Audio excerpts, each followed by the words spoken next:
इस given problem में MNR एक वेक्टर स्पेस है जिसमें n बाई n मैट्रिसेस आते हैं जिनके एंट्रीज R है। अब इसका कोई सबसेट M है और M पर यहाँ पर कंडीशन है कि अगर मान लीजिए M ये मैट्रिक्स है तो इसकी रो के एलिमेंट को प्लस करो 0 आना चाहिए, सेकेंड रो के एलिमेंट को प्लस करो 0 आना चाहिए, ऐसे फर्स्ट रो के एलिमेंट को 0 करो और इसी तरह सारे कॉलम्स के एलिमेंट सम 0 होना चाहिए।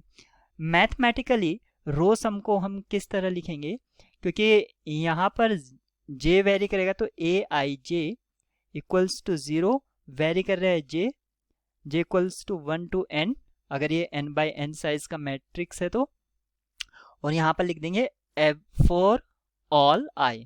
ऐसे ही कॉलम सम को हम कैसे लिखेंगे mathematically, summation I running from 1 to n aij equals to 0 for all j। इस तरह से हम रो सम और कॉलम सम को लिख सकते हैं। यहाँ पर समझने वाली बात यह है कि अगर मान लीजिए मैं एक इक्वेशन लिखता हूँ x plus y plus z equals to 0 और ये x y z यहाँ रियल नंबर्स हैं, तो अगर मुझे इनका सम 0 जैसे कि मैंने लिखा है तो मैं कोई भी दो एंट्रीज पर फ्री हूँ। सपोज करो x और y पर मैं इंडिपेंडेंट हूँ तो इसका जो सम होगा z उसका नेगेटिव होगा, यानी कि z डिपेंड करेगा इन दोनों के सम पर।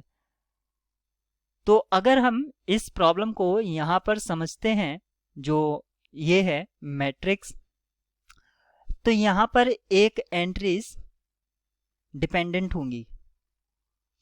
यहाँ पर इस तरह से हर एक रो में एक एंट्री डिपेंडेंट होगी और बाकी इंडिपेंडेंट होंगी, यानी कि फर्स्ट रो में n-1 इंडिपेंडेंट एंट्री होंगी, सेकंड में भी n-1 और इसी तरह लास्ट रो में भी n-1।